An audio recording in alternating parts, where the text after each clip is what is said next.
Hello everyone. आज की इस वीडियो में हम डिस्कस करेंगे चाइल्ड साइकोलॉजी के कुछ इंपॉर्टेंट क्वेश्चंस जो मेनली आपको एचपी टेट आर्ट्स और मेडिकल के लिए काफ़ी इंपॉर्टेंट साबित होंगे। तो फ्रेंड्स, वीडियो को शुरू करने से पहले अगर आप चैनल पे पहली बार विजिट कर रहे हो तो चैनल को सब्सक्राइब कर दें। तो फ्रेंड्स, अगर आप एच पी टेट जून 2022 की तैयारी कर रहे हो तो इसके लिए मैंने एक अलग से प्लेलिस्ट बनाई है जिसका लिंक मैंने डिस्क्रिप्शन बॉक्स में दे दिया है। आप वहां पर जाकर वीडियोस देख सकते हो। तो फ्रेंड्स, वीडियो को शुरू करते हैं। तो पहले प्रश्न में बोला गया कि विकास का अर्थ एक उन्नतशील परिवर्तन श्रृंखला जो कि अनुभव और परिपक्वता के परिणाम स्वरूप नियमित रूप से भावी आदर्श के रूप में घटित होती है। ये कथन किसका है? ये काफ़ी इंपॉर्टेंट क्वेश्चन है। बोला गया कि development means a progressive series of changes that occur in orderly predictable pattern as a result of maturation and experience. Who said this? तो ये किसने कहा है? ये ईवी हरलॉक ने कहा है। ऑप्शन नंबर बी इस क्वेश्चन का करेक्ट आंसर है। अगला प्रश्न है विकास में समाविष्ट है तो डेवलपमेंट इंक्लूड्स। तो डेवलपमेंट में क्या क्या आता है? ये ऑप्शन नंबर डी जो है ऑल ऑफ द अबव इस क्वेश्चन का करेक्ट आंसर हो जाएगा। इसमें विकास में क्या क्या आता है? वातावरण के साथ अंतरक्रिया, परिपक्वता, अभिवृद्धि और क्षमता। ये तीनों जो है वो आपके किस में आते हैं? ये डेवलपमेंट में आते हैं। तो ऑप्शन नंबर डी इस क्वेश्चन का करेक्ट आंसर है। अगला प्रश्न है, इसमें बोला गया कि एक बालक असभ्य नौकर से जो उसकी देखभाल करता है अशिष्ट भाषा ग्रहण करता है, भद्र माता पिता दुविधा में है कि क्या करें। इस स्थिति में अभिवृद्धि और विकास के किस सिद्धांत का अनुप्रयोग होता है? तो इस क्वेश्चन का जो करेक्ट आंसर है वो आपका ऑप्शन नंबर ए है। वंशानुक्रम व अनुक्रिया पर्यावरण की अंतर्क्रिया का जो सिद्धांत है वो इस क्वेश्चन का करेक्ट आंसर होगा। Principle of interaction of heredity and environment. तो फ्रेंड्स, मैं ये जितने भी क्वेश्चंस आपको मैं करवा रहा हूँ इनके आपने शॉर्ट फॉर्म में नोट्स जरूर ना लेने हैं क्योंकि आपको रिवीजन के टाइम ये काफ़ी हेल्पफुल साबित होंगे। अगला प्रश्न है भाषा विकास का संबंध है। तो भाषा विकास का जो संबंध है language development is related to. तो भाषा विकास का संबंध किससे है? ये आपका विकास से है, डेवलपमेंट से है। ऑप्शन नंबर बी इस क्वेश्चन का करेक्ट आंसर है। Language development is related to development. अगला प्रश्न है origin of species by means of natural selection नामक पुस्तक किसने लिखी है? ये काफ़ी इंपॉर्टेंट क्वेश्चन है। ये प्रीवियस एचपी टेट में भी पूछा गया था कि हू wrote the book origin of species by means of natural selection. तो ये लिखी है चार्ल्स डार्विन ने लिखी है। ऑप्शन नंबर सी इस क्वेश्चन का करेक्ट आंसर है। तो ये origin of species by means of natural selection नामक पुस्तक जो है वो आपकी चार्ल्स डार्विन ने लिखी है। अगला प्रश्न है, इसमें बोला गया कि निम्नलिखित में मंडेल द्वारा प्रतिपादित कौन सा वंश परंपरा का नियम नहीं है? Which one of the following is not the law of heredity proponed by Mendel. तो इस क्वेश्चन का जो करेक्ट आंसर है आपका ऑप्शन नंबर सी है योग्यतम की रक्षा का नियम, law of survival of the fittest. Option number C इस क्वेश्चन का करेक्ट आंसर है। अगले प्रश्न पे चलते हैं। इसमें बोला गया कि शिशु का लिंग निर्धारण कब सुनिश्चित होता है? When is the sex of a child determined. तो इस क्वेश्चन का जो करेक्ट आंसर है आपका ऑप्शन नंबर बी है संगम या गर्भधारण के इसमें क्या होता है? ये शिशु का लिंग निर्धारण कब सुनिश्चित होता है? ये संगम या गर्भधारण के इसमें सुनिश्चित होता है at the time of mating और कंसेप्शन। ऑप्शन नंबर बी इस क्वेश्चन का करेक्ट आंसर है। अगला प्रश्न है एक शिशु बहुत से व्यक्तियों का अभिवादन स्वरूप पापा शब्द का प्रयोग करता है, बाद में केवल अपने पिता के लिए इस शब्द का प्रयोग करता है। इस अवस्था में अभिवृद्धि और विकास के किस सिद्धांत का अनुप्रयोग होता है? तो इस क्वेश्चन का जो करेक्ट आंसर है वो आपका ऑप्शन नंबर बी है विकास सामान्य से विशिष्ट प्रतिपादन की ओर अग्रसर होता है। क्या बोला है कि एक शिशु बहुत से व्यक्तियों को अभिवादन स्वरूप पापा शब्द का प्रयोग करता है और बाद में केवल अपने पिता के लिए इस शब्द का प्रयोग करता है। इस अवस्था में अभिवृद्धि और विकास के वे किस सिद्धांत का प्रयोग करता है? ये करता है विकास सामान्य से विशिष्ट प्रतिपादन की ओर अग्रसर करता है। तो ऑप्शन नंबर बी इस क्वेश्चन का करेक्ट आंसर है। क्वेश्चन नंबर 9 पे चलते हैं। इसमें बोला गया कि निम्नलिखित में से कौन सा विकास और वृद्धि का नियम नहीं है? तो which is not the law of growth and development. तो ग्रोथ और डेवलपमेंट का लॉ नहीं है। तो लॉ ऑफ रिग्रेशन जो है प्रतीप गमन का नियम जो है वो आपका law of growth and development नहीं है। ये वृद्धि और विकास का नियम नहीं है। कौन? प्रतीप गमन का नियम। अगले प्रश्न पे चलते हैं। इसमें बोला गया कि हम जीवानी में सीखते हैं, आयु बढ़ने पर इसका अवबोध करते हैं। ये कथन क्या दर्शाता है? तो in youth we learn, in age we understand, what does the statement indicate. तो ये करता है आपका अधिगम का आयु से संबंध, relationship of learning with age ये दर्शाता है, ये जो स्टेटमेंट है, ये कथन जो है वो आपका दर्शाता है कि relationship of learning with age, हम जवानी में सीखते हैं, आयु बढ़ने पर इसका अवबोध करते हैं। ये कथन दर्शाता है अधिगम का आयु से संबंध हो। अगला प्रश्न है, इसमें बोला कि मनोविज्ञान की शब्दावली के सीमित अर्थ में वृद्धि का क्या अर्थ है। तो what is meant by the growth in the strict sense of the terminology of psychology. तो इस क्वेश्चन का जो करेक्ट आंसर है ऑप्शन नंबर बी है, बालक के आकार, भार और कद में वृद्धि। तो growth in the strict sense of terminology of psychology, ये दर्शाता है आपका it is increase in size, weight and height. Question number 12 पे चलते हैं। इसमें बोला गया कि प्रोफेसर स्मिथ के अनुसार एक बालक 2 वर्ष की आयु तक कितने शब्द सीख लेता है। तो इस क्वेश्चन का जो करेक्ट आंसर है आपका ऑप्शन नंबर बी है, 272 शब्द जो हैं वो इस क्वेश्चन का करेक्ट आंसर है। प्रोफेसर स्मिथ के अनुसार एक बालक 2 वर्ष की आयु तक 272 शब्द सीख लेता है। अगला प्रश्न है, समरूपता में कमी से क्या अभिप्राय है। तो what is meant by lack of uniformity. तो समरूपता में कमी से क्या अभिप्राय है, ये आपका विकास सतत है परंतु भिन्न भिन्न अवस्थाओं में समरूप नहीं है। तो development is continuous but not uniform at different stage. Option number B इस क्वेश्चन का करेक्ट आंसर है। अगला प्रश्न है, गोल्टन के द्वारा किए गए अध्ययन के अनुसार किस प्रणाली में माता पिता के कारणवंश परंपरा का कितना अनुपात होता है। तो ये आपका 50% होता है। ऑप्शन नंबर सी इस क्वेश्चन का करेक्ट आंसर है। As per study conducted by Galton, what ratio is heredity in organism in is due to father and mother. तो 50% इस क्वेश्चन का करेक्ट आंसर है।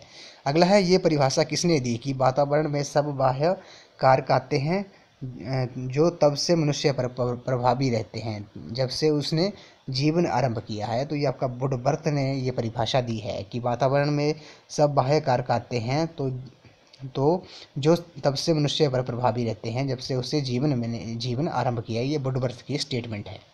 अगला है, बालकों में शरीर की बनावट, चरित्र, स्वभाव, अभिवृत्ति और पारिवारिक गुणों की भिन्नता क्यों होती है। ये काफ़ी इंपॉर्टेंट क्वेश्चन है। तो ये होती है आपकी वंश, परंपरा और वातावरण के कारण। किसके बोलेगा कि why do children differ in psyche, character, habits, attitudes and family traits. तो ये होती है आपकी due to heredity and environment के कारण। ऑप्शन नंबर सी इस क्वेश्चन का करेक्ट आंसर है। अगला प्रश्न है, मानव को सृष्टि का सरताज क्यों कहा जाता है। What is man called the crown of creation. तो मानव को सृष्टि का सरताज क्यों कहा जाता है, क्योंकि ये कहा जाता है कि मानव ही एक ऐसा प्राणी है जो चिंतन, तर्क और कल्पना की शक्ति से संपन्न है। तो man is the only being endured with the power of the thinking, reasoning and imagination. इस कारण इसे क्राउन ऑफ क्रिएशन कहा जाता है, किसे, मैन को। अगला प्रश्न है, इसमें बोला कि विद्यालय एक विशेष वातावरण है जहां बच्चे के विकास को वांछित दिशा में प्राप्त करने के उद्देश्य से एक गुणवत्ता युक्त जीवन कुछ प्रकार के कार्य और व्यवसाय प्रदान किए जाते हैं। तो ये किसका कथन है, ये कथन किसका है, ये आपका जॉन डीवी का है। ऑप्शन नंबर बी इस क्वेश्चन का करेक्ट आंसर है। जॉन डीवी बोलते हैं कि school is a special environment where a certain quality of like and certain types of activities and occupations are provided with the objects of securing child development along desirable lines। Option number B इस question का correct answer है। ये John Dewey की statement है। अगला प्रश्न है, किशोरावस्था के दौरान कौन से सामाजिक विकास अवलोकित किए जाते हैं। तो what social development are observed during adolescence. तो इस क्वेश्चन का जो करेक्ट आंसर है ऑप्शन नंबर डी है, ऑल ऑफ द अबव। काम के प्रति चेतना, मैत्रीपूर्ण संबंध और सामाजिक चेतना, ये तीनों जो है वो किशोरावस्था के दौरान सामाजिक विकास अवलोकित करते हैं। तो बोला गया कि what social development are observe during adolescence period. तो सेक्स कंसिशियसनेस और फ्रेंडली रिलेशनशिप और सोशल कंसिशियसनेस जो है इस क्वेश्चन का करेक्ट आंसर है। ऑप्शन नंबर डी जो होगा इस क्वेश्चन का राइट आंसर है। अगला है, पियाजे के अनुसार ज्ञानात्मक विकास संवेदी मोटर अवस्था की कौन सी अवस्था है। What is the sensory motor stage of cognitive development. तो ये आपकी जन्म से 2 वर्ष तक जो है वो आपकी सेंसरी मोटर स्टेज है अकॉर्डिंग टू पियाजे के अनुसार। अगला प्रश्न है, बोला कि वाइगोट्स्की ने किस क्षेत्र में कार्य किया, इन विच फील्ड डिड वाइगोट्स्की वर्क। तो वाइगोट्स्की ने जो काम किया है वो किया है आपका,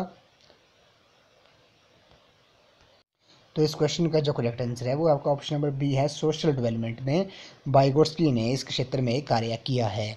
तो फ्रेंड्स, अगर आपको लगता है कि किसी क्वेश्चन का मैंने आंसर गलत बता दिया है तो आप अपने कमेंट सेक्शन में इस क्वेश्चन का करेक्ट आंसर जरूर बताना है। अगला प्रश्न है, इसमें बोला गया कि सक्रिय अधिगम होता है जब, तो active learning takes place when, तो सक्रिय अधिगम कब होता है, ये होता है आपका अधिगम की प्रक्रिया में विद्यार्थी की सक्रिय भागीदारी हो तब क्या होता है, active learning take place when there is an active involvement of students in the process of learning. तो ऑप्शन नंबर सी इस क्वेश्चन का करेक्ट आंसर है। अगला है समस्या चिंतन को जन्म देती है और चिंतन डैश को पाने ढूंढने में सहायता करता है। तो इस क्वेश्चन का जो करेक्ट आंसर है वो ऑप्शन नंबर बी है, इसका समाधान क्या हो जाएगा, समस्या चिंतन को जन्म देती है और चिंतन जो है वो इसका समाधान को पाने या ढूंढने में सहायता करता है। अगला है बुद्धि मनुष्य की स्वदेशीय कार्य करने में विवेकपूर्ण चिंतन करने व वातावरण से प्रभावी व्यवहार की समग्र क्षमता है। ये परिभाषा किसने दी है, तो ये आपकी डेविड बैचलर ने दी है। क्या बोला है उन्होंने कि इंटेलिजेंस इज द ग्लोबल और एग्रीगेट कैपेसिटी ऑफ मैन और to think rationally, act purposefully and deal effectively with the environment. ये जो डेफिनेशन दी है ये दी है आपकी डेविड बैचलर ने, ये आपने नोट कर लेनी है।